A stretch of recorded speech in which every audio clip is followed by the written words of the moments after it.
नमस्कार दोस्तों, कैसे हैं आप? होप सब स्टूडेंट अच्छे होंगे। आज का ये वीडियो आपको कंप्लीट इन्फॉर्मेशन देने वाला है एमपीडीटी की काउंसलिंग के रिगार्डिंग। एमपीडीटी की जो काउंसलिंग होती है मध्य प्रदेश के अंदर, जिसमें मध्य प्रदेश गवर्नमेंट इसे कराता है, तो इसके थ्रू आप किन-किन कोर्सेज में एडमिशन ले सकते हैं, कौन-कौन से कॉलेज सेलेक्ट कर सकते हैं। साथ ही साथ ये काउंसलिंग कितने स्टेप में होती है, काउंसलिंग होती कैसे है, कैसे चॉइस फिलिंग करना है, किस टाइप से क्या करना है, पूरा कंप्लीट इन्फॉर्मेशन, कंप्लीट पैकेज या बोल सकते हैं कंप्लीट वीडियो लेक्चर आज मैं आपको देने जा रहा हूँ। तो देखिए, मेरा आपसे रिक्वेस्ट है, पूरी इन्फॉर्मेशन को आप एंड तक जरूर देखिएगा। और अभी तक आपने इस यूट्यूब चैनल को सब्सक्राइब नहीं किया है तो मेरा आपसे रिक्वेस्ट है, अपना Madhya Pradesh admission information YouTube channel को आप सब्सक्राइब करके रखें। और मैं प्रोफेसर अतुल धाकड़ आपको जो इन्फॉर्मेशन दे रहा हूँ, बेसिकली मैं जो है एमपीडीटी काउंसलिंग में बैठ चुका हूँ, बच्चों को काउंसलिंग करा चुका हूँ, तो इसका अनुभव है मुझे। मैं खुद प्रोफेसर हूँ, 10 साल से टीचिंग में हूँ। तो इस ट्रस्ट के साथ जो है आप इस यूट्यूब चैनल से जुड़ सकते हैं और इसकी इन्फॉर्मेशन ले सकते हैं। आगे भी जो है आपको, जैसे कि जो काउंसलिंग स्टार्ट होगी, first round, second round, CLC round, उसके बाद किस कॉलेज में कितनी सीटें खाली हैं, चाहे गवर्नमेंट कॉलेज हो, प्राइवेट कॉलेज हो। अगर आपको कहीं कोई कॉलेज नहीं मिल पाता है, इंदौर में आप कॉलेज लेना चाह रहे हैं बीटेक सीएससी के लिए, फार्मेसी के लिए या किसी भी कोर्स में एडमिशन के लिए, तो कौन सा प्राइवेट कॉलेज अच्छा रहेगा, इन सभी चीज़ों की इन्फॉर्मेशन आप डेफिनेटली ले सकते हैं। मैं कोई एजेंट या कंसल्टेंट नहीं हूँ, मैं खुद प्रोफेसर हूँ। और मेरे एजुकेशन क्वालिफिकेशन की अगर हम बात करें तो मैंने बीटेक कर रखा है, एमटेक ऑनर्स है मेरा, और साथ ही साथ मेरा पीएचडी चल रहा है जो कि एक हायर डिग्री है। तो बात करते हैं एमपीडीटी की काउंसलिंग के बारे में। देखिए, मध्य प्रदेश के अंदर बेसिकली अगर आपको जैसे कि एडमिशन लेना है किसमें, टेक्निकल कोर्सेज में, जिसमें अगर हम बात करें, पहले कोर्सेज की हम बात कर लेते हैं, तो इसमें आपका देखिए एक तो बीटेक आ जाएगा, ठीक है, जैसे हम इंजीनियरिंग बोलते हैं, इसमें तमाम ब्रांचें होंगी आपकी। उसके बाद अगर हम बात करें बी फार्म, ठीक है ना, फार्मेसी की अगर हम बात करें तो ये आ जाएगा आपका। उसके बाद डिप्लोमा फार्मेसी, ठीक है ना, यहाँ पे मैं शॉर्ट में भी लिखते जाऊंगा, डिप्लोमा फार्मेसी। उसके बाद अगर हम बात करें, यहाँ पे जो है आप एमबीए में एडमिशन ले सकते हैं इसके थ्रू।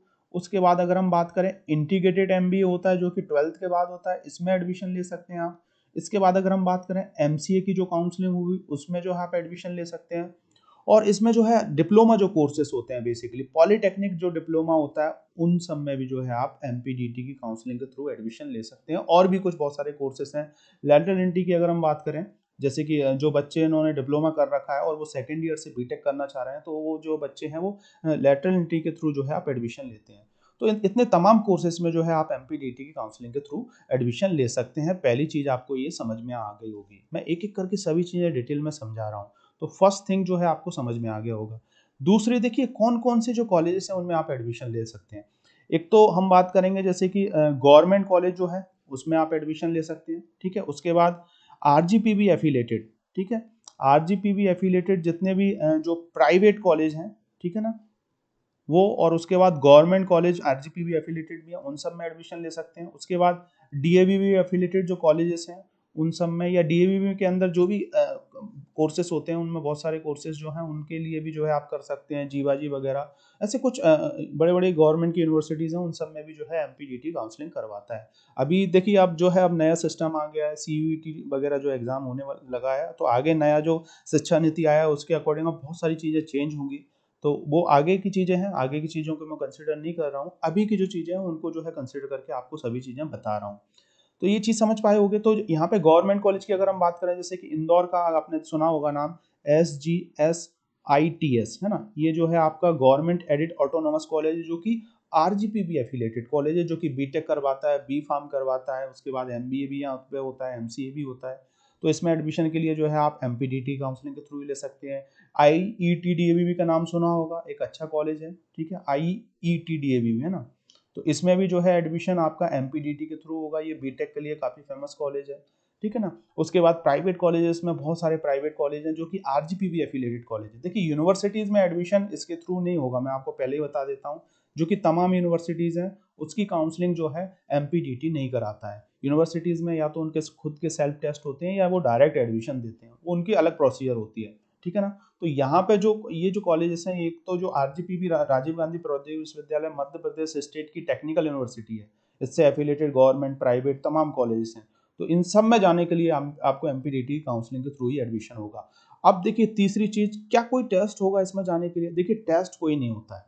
कैसे होगा? देखिए, अगर आपको जैसे बीटेक में एडमिशन लेना है, सबसे पहले हम समझेंगे बीटेक के बारे में। अगर आपको बीटेक में एडमिशन लेना है फर्स्ट ईयर से, ठीक है, मैं लेटरल एंट्री की बात नहीं कर रहा हूँ, इसमें एडमिशन लेना है, तो इसमें जो है आपको JEE, ठीक है ना, JEE जो है उसके थ्रू आपको एडमिशन मिलने वाला है।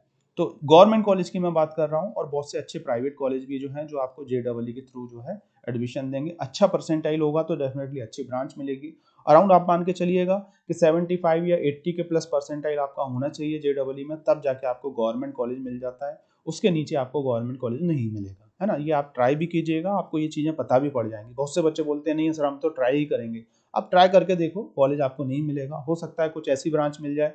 देखिए गवर्नमेंट कॉलेज में कुछ इस टाइप की भी ब्रांच होती है, जैसे EI हो गई या तमाम ऐसी ब्रांचें हैं जो मे बी बहुत उनका जो JEE में कम परसेंटाइल होने पे वो मिल जाती हैं। तो उन ब्रांचों में आप अगर इंटरेस्ट है तो ले सकते हैं, लेकिन जिस बच्चे का जैसे CS में इंटरेस्ट है और अगर को उसको वो ब्रांच मिल जाए तो कोई मतलब नहीं है वहाँ से बीटेक करने का। इससे अच्छा आप किसी प्राइवेट कॉलेज से CSE ब्रांच में बीटेक कर लीजिएगा, ठीक है ना। या तो आप JEE की अच्छे से तैयारी करो और अच्छा कॉलेज सेलेक्ट करो, ठीक है ना, और नहीं होता है तो फिर प्राइवेट कॉलेज सेलेक्ट करो। तो बीटेक में एडमिशन के लिए जो है आपको गवर्नमेंट कॉलेज में अगर जाना है तो JEE से ही होगा।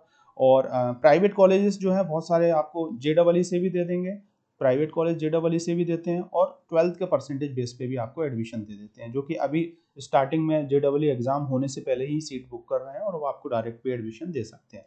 तो ये चीज़ समझ में आ गई होगी आपको कि बीटेक में कोई टेस्ट नहीं देना होगा आप में MPDT काउंसलिंग में, सिर्फ JEE के जो है स्कोर कार्ड पे हो जाएगा और 12th के बेस पे भी होता है, ठीक है, और 12th के परसेंटेज बेस पे भी होता है। लेकिन 12th का परसेंटेज बेस पे आपको प्राइवेट कॉलेज ही मिलेंगे, क्योंकि इतने सारे JEE के बच्चे हैं वो गवर्नमेंट कॉलेज को फुल कर देते हैं और CSE ब्रांच मिलना तो बहुत डिफिकल्ट टास्क हो जाता है, जो अच्छी ब्रांचें हैं CS मैकेनिकल IT ये सब ब्रांच हैं। होप ये चीज समझ पाए होगे। उसके बाद अगर हम बात करें बी फार्मेसी के लिए, देखिए बी फार्मेसी के लिए क्या रहेगा, बी फार्मेसी के लिए जैसे कि इंदौर का SGSITS है, वर्कतुल्ला यूनिवर्सिटी है, जीवाजी है, कुछ ऐसे तमाम कॉलेज है, लिमिटेड कॉलेज है, मतलब 4-5 कॉलेज ही हैं, तो उन सब में 12th के परसेंटेज बेस पर आपको जो है मिलने वाला है। तो इंदौर का जैसे कि SGSITS कॉलेज है, अगर आपको बी फार्मेसी में एडमिशन लेना है तो कम से कम आप ये मान के चलिए 85 आपका परसेंटेज है, तभी आप अप्लाई कीजिएगा, तभी मिलेगा, नहीं तो उससे नीचे नहीं मिलेगा। वर्कतुल्ला यूनिवर्सिटी भोपाल या जीवाजी वगैरह इनमें हो सकता है कि कम पे आपका हो जाए, 75 से ऊपर वालों का हो जाए, लेकिन 75 से जिनका नीचे है आप कहीं भी प्राइवेट कॉलेज में अपनी सीट बुक करा लें, नहीं तो बाद में आपको जो है एडमिशन नहीं मिलेगा एक अच्छे प्राइवेट कॉलेज में। ये आपको मैं लिख के आज दे देता हूँ, इस बात को आप नोट कर लीजिएगा, किसी को मिलता है तो मुझे रिप्लाई कीजिएगा। हो सकता है 1-2 नंबर में मैं ऊपर नीचे हो सकता हूँ, लेकिन मेरा आपसे यही कहना है कि जिनका 75-70 से नीचे है वो लोग जनरली कहीं बुक करा लें। हाँ, फर्स्ट राउंड में आप अप्लाई करके देख लें, एनालिसिस करके समझ लें कि सर मिल रहा है कि नहीं, बैठ के देख लें। तो ये चीज़ मैं आपको बताना चाह रहा हूँ, होप आप ये चीज़ें समझ पा गए होंगे, है ना। अब हम आगे और बात करते हैं और आगे की चीज़ों को और समझते हैं, पूरा डिटेल में सभी चीज़ें मैं बता रहा हूँ। तो देखिए प्लीज़ आप, मेरा आपसे रिक्वेस्ट है, अच्छा लगता है तो किसी चीज़ को आप सपोर्ट करें, सब्सक्राइब करें और चीज़ों को जो है आप नोट भी करते जाएं। तो ये चीज़ समझ पाए होंगे। उसके बाद अगर हम बात करें यहाँ पे 5वें नंबर पे अगर हम बात करेंगे तो ये तो चीज़ समझ में आ गई होगी, MCA MBA इन सब में भी जो टेस्ट बेसिकली नहीं होता है, इन सब में टेस्ट आपको जैसे कि CMAT का जो स्कोर है उस पे बेस पे होता है। लैटरल एंट्री में अगर हम बात करें तो इनमें जो है आपको JEE नहीं देना होता है, आपके जो पॉलिटेक्निक जो है मतलब उसकी जो परसेंटाइल है उस पे बेस पे जो है एडमिशन होता है, लेकिन सीट कम होती है, 18 के समथिंग कुछ सीटें होती हैं, ये आप देख लीजिएगा, ठीक है ना। तो ये चीज समझ में आ गई होगी। उसके बाद 6 नंबर पे देखिए प्रोसेस क्या होती है, इसमें काउंसलिंग की पूरी प्रोसेस क्या होगी, इस चीज को आपको समझना होगा। तो काउंसलिंग जो है एक तो पहला, दूसरा, तीसरा और चौथा, ठीक है ना। तो 4 स्टेप में जो है आपकी कंप्लीट काउंसलिंग होती है। पहले क्या करना पड़ता है, आपको रजिस्ट्रेशन करना पड़ता है, ठीक है। तो रजिस्ट्रेशन फ्री होता है, कोई चार्ज नहीं लगता है, इसका फ्री रहेगा। इसमें क्या करना है, आपको अपनी डिटेल वगैरह भरना है, पूरी डिटेल जाएगी, फोटो वगैरह जाएगा, और उसके बाद अगर आप जैसे मध्य प्रदेश के निवासी हैं तो मूल निवासी लगेगा, और उसके बाद वेरिफिकेशन होगा आपका, और वेरिफिकेशन के बाद आपका आगे की प्रोसेस बढ़ जाएगी। यहाँ पे जो है आपका पासवर्ड और आपका जो भी रजिस्ट्रेशन जो नंबर है वो आ जाएगा। तो इसको आप अच्छे से सेव करके रखिएगा, मेरा आपसे ये कहना है, इसको भूलना नहीं है ना। वैसे तो रीसेट हो जाता है लेकिन आप संभाल के रखें। दूसरा स्टेप जो होगा वो आपका चॉइस फिलिंग का होगा, ठीक है, चॉइस फिलिंग करनी होगी। तो अराउंड आप देखिए कम से कम 10 कॉलेज डाल सकते हैं और ज़्यादा से ज़्यादा आप बहुत सारे कॉलेज डाल सकते हैं। चॉइस फिलिंग जब आप करोगे तब आपको जो है MPDT की जो काउंसलिंग होती है उसके लिए कुछ पैसा देना होगा, 1530 रुपये कुछ लगता है। तो देखिए ये जो पैसा है, अगर आप जैसे आपका JEE में अच्छा स्कोर है, सभी चीज़ें आपकी अच्छी हैं, तो आप जो है ये पैसा बेसिकली मतलब MP जो साइबर कैफ़े हैं वहाँ से जो है आप काउंसलिंग कर सकते हैं। और अगर आपका जैसे अच्छा परसेंटाइल नहीं है और आप जैसे कि प्राइवेट कॉलेज से कर रहे हैं तो उन्हीं से आप बोल दीजिएगा, प्राइवेट कॉलेज वालों से, तो वो लोग आपका रजिस्ट्रेशन कर देंगे। हो सकता है बहुत से प्राइवेट कॉलेज जो है वो फीस में ही, उनकी जो फीस है उसमें ही ये चार्ज जुड़ा होता है, ठीक है ना। तो इस चीज़ का आप ध्यान रखिएगा। अगर आप गवर्नमेंट कॉलेज के लिए फोकस करके चल रहे हैं तो बाहर से काउंसलिंग कराइएगा। अगर आपका JEE में अच्छा परसेंटाइल बना है तो, है ना, और नहीं बना है तो फिर कॉलेज से ही डिस्कशन करके, वहाँ की फैकल्टी से डिस्कशन करके आप जो है ये चीज़ें कीजिएगा। क्योंकि बहुत से साइबर कैफ़े वाले जो है अच्छे से डिटेल नहीं डाल पाते हैं। आपकी जो कैटेगरी है पता पड़ा OBC का जनरल कर दें, जनरल का कुछ कर दें, ऐसा बहुत सारे केस हुए हैं। फिर स्कॉलरशिप या बहुत सारी चीज़ों में दिक्कत आती है, ठीक है ना। तो ये सोच समझ के करें आप रजिस्ट्रेशन और चॉइस फिलिंग वगैरह। उसके बाद आपकी यहाँ पे जो है मेरिट लिस्ट उठ जाएगी और यहाँ पे जो है आपको फाइनल जो है आपका अलॉटमेंट आ जाएगा। जो भी आपको सीट मिलेगी, जो भी चीज़ें आपको हो जाएंगी, तो फाइनल जो है आपको यहाँ पे अलॉटमेंट यहाँ पे जो है आपको मिल जाएगा, ठीक है। तो होप आप इस चीज़ को समझ पाए होंगे। यहाँ पे आपको दिख जाएगा कि आपको कौन सा क्या कॉलेज मिला है, आपके जो परसेंटाइल है या बी फार्मेसी में आपके परसेंटेज बेस पर। तो यहाँ पर पूरा जो है आपको मिल जाएगा। इनकी सबकी एक डेट होती है कि इस डेट में रजिस्ट्रेशन करना है, इस डेट में चॉइस फिलिंग करना है, इस डेट में आपको जो है मेरिट लिस्ट उठेगी और फिर फाइनल जो है आपको कॉलेज में जाके जो है रिपोर्टिंग करना है, ठीक है ना। कॉलेज में जाके रिपोर्टिंग करना है, अपने डॉक्यूमेंट्स लेके जाना है, ठीक है, और अमाउंट लेके जाना है, पैसा ये जमा करना होगा। तो जो गवर्नमेंट कॉलेज है उनमें तो इकट्ठा जो उनकी आधी फीस है वो जमा करनी पड़ती है। प्राइवेट कॉलेज में आप बात कर सकते हैं, बहुत से प्राइवेट कॉलेज जो है आधी फीस इकट्ठी जमा करवाते हैं, बहुत से जो है आपको इंस्टॉलमेंट में पे करने की फैसिलिटीज दे देते हैं। तो इसमें चॉइस फिलिंग बहुत इंपॉर्टेंट चीज़ है। चॉइस फिलिंग मतलब ऐसे बच्चे जो JEE दे रखे हैं उनके लिए चॉइस फिलिंग बहुत इंपॉर्टेंट रोल प्ले करता है ना। फार्मेसी में तो आपको मिल जाएगा, लेकिन जब आप बीटेक करते हैं तो बीटेक में CSE ब्रांच या अच्छा कॉलेज चाहिए, तो उसके लिए चॉइस फिलिंग बहुत इंपॉर्टेंट चीज़ है। इस पर मैं एक कंप्लीट वीडियो आपको आगे देने वाला हूँ, जिससे कि जो है आप चॉइस फिलिंग के बारे में अच्छे से समझ पाएंगे। तो होप आप ये समझ पाए होंगे। रजिस्ट्रेशन इंग्लिश थोड़ी सी हो सकता है मैं जल्दी जल्दी चीज़ें बता रहा हूँ, तो स्पेलिंग पे ध्यान मत दीजिएगा। मैं आपको बिल्कुल अपनी जो जेन्युइन जो फीलिंग्स हैं उसके अकॉर्डिंग मैं सभी चीज़ें बता रहा हूँ। तो हो सकता है मैं कहीं कुछ लिखने में मिस्टेक कर दूँ। तो रजिस्ट्रेशन होगा, मैं बोल भी रहा हूँ आपको, रजिस्ट्रेशन होगा। रजिस्ट्रेशन का चार्ज फ्री होता है। रजिस्ट्रेशन के अंदर ही आपको फोटो वगैरह और आपका जैसे कि जो मूल निवासी होता है ना, उसको अपलोड करना होता है। अगर आप MP के हैं तो उसमें आपको कुछ जो भी बेनिफिट मिलता है उसके अकॉर्डिंग सीट मिलती है। और फिर वेरीफाइड करते हैं जो भी मतलब जहाँ से ये वेरिफिकेशन होता है पूरा MPDT के थ्रू, वो पूरा आपका वेरिफिकेशन करके अच्छे से डॉक्यूमेंट्स अपलोड करना होता है। वेरिफिकेशन वगैरह होने के बाद देन उसके बाद एक डेट आ जाती है, चॉइस फिलिंग कर दो। उसमें 10 तो कॉलेज डालना ही रहते हैं, उसके बाद आप ज़्यादा से ज़्यादा कितने भी डाल सकते हैं, लेकिन कम ही डालें। ऐसा नहीं कि फुली कॉलेज डाल दें। मैंने देखा है बच्चे जितने कॉलेज हैं पूरे कॉलेज भर देते हैं। अरे जो कॉलेज आपको चाहिए उन्हीं कॉलेज को सिलेक्ट करके डालिए, अपनी एक लिस्ट बनाइए। उसके बाद आपके देखिए 12th के परसेंटेज बेस पर आपके जैसे कि मैंने बताया JEE के जो परसेंटाइल है उस बेस पे आपका मेरिट में नाम आता है। अगर आपका कॉलेज सिलेक्ट हो जाएगा, मतलब जिस कट ऑफ में आ रहा है, तो आपको मिल जाएगी सीट। नहीं होगा तो आप उसके नीचे वाला कॉलेज मिलेगा। और अगर आप जैसे यहाँ पे जो मैं एक इम्पोर्टेंट चीज़ आपको बताना चाहूँगा, यहाँ पर आपको जैसे कॉलेज मिल गया, अब आप चाह रहे हो कि यहाँ पे मैं उस कॉलेज में नहीं लेना चाहता, तो आप वहाँ पे रिपोर्टिंग मत करना, ऑटोमेटिक आपकी सीट कैंसिल हो जाएगी। रिपोर्टिंग कर दोगे, डॉक्यूमेंट जमा कर दोगे, पैसा जमा कर दोगे, उसके बाद जो है कोई कुछ नहीं कर पाएगा। तो रिपोर्टिंग नहीं करो जैसे कि, तो ऑटोमेटिक आपकी सीट कैंसिल हो जाएगी और उसके बाद आप सेकंड राउंड में अप्लाई कर सकते हैं, ठीक है ना। तो मैंने अभी आपको राउंड नहीं बताया। देखिए काउंसलिंग जो है, एक तो फर्स्ट राउंड होता है, उसके बाद सेकंड राउंड होगा, उसके बाद CLC राउंड होगा, कॉलेज लेवल काउंसलिंग। 3 चरणों में काउंसलिंग होती है। पूरे इसकी एक डेट आएगी कि भैया इतने से इतने तक ये पूरी काउंसलिंग स्टार्ट होगी, ये चारों स्टेप। सेकंड राउंड आएगी, फिर CLC राउंड आएगी।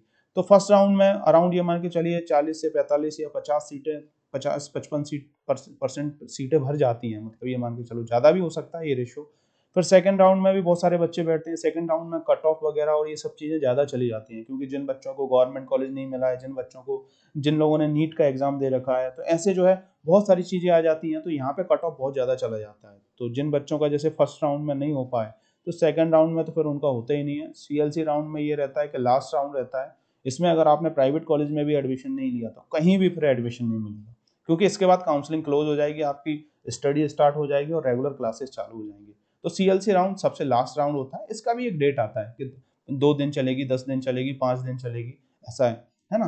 तो ये भी पूरे इनकी डेट होती है, उसके अकॉर्डिंग पूरी काउंसलिंग चलती है और काउंसलिंग कंप्लीट होने के बाद फिर आपका एडमिशन हो जाएगा, आपको पूरी आपकी क्लासेस चालू हो जाएंगी।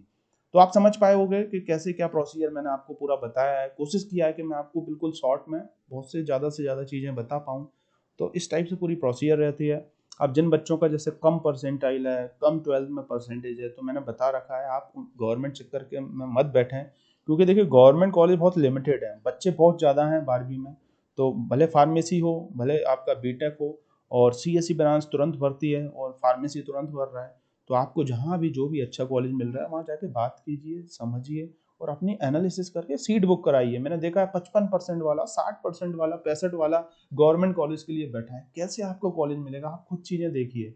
बहुत सारे बार बच्चों को मेरे पास फ़ोन आता है, उनके पेरेंट्स का फ़ोन आता है कि सर हम तो गवर्नमेंट कॉलेज लेंगे।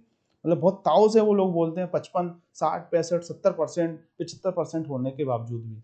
अरे कैसे मिलेगा आपको? खुद सोचिए ना, इतने सारे मध्य प्रदेश के अंदर छात्र हैं, इतने सारे बच्चों के 90 के ऊपर, 80 के ऊपर परसेंट है, और जेईई में इतना अच्छा स्कोर करते हैं लाखों बच्चे, इतनी सारी कोचिंग्स लगा रखी हैं, तो कैसे मिलेगा? आप या तो मेहनत कीजिए, मेहनत करके आप जो है उस मुकाम तक पहुंचिए और तब ऐसी बातें कीजिए, और नहीं तो जो आपको मिल रहा है उसको एक्सेप्ट करके उस पर मेहनत कीजिए, आप उसमें भी बहुत कुछ अच्छा कर सकते हैं। ये मेरा अपना टीचिंग का अनुभव जो है आपको बता रहा हूँ।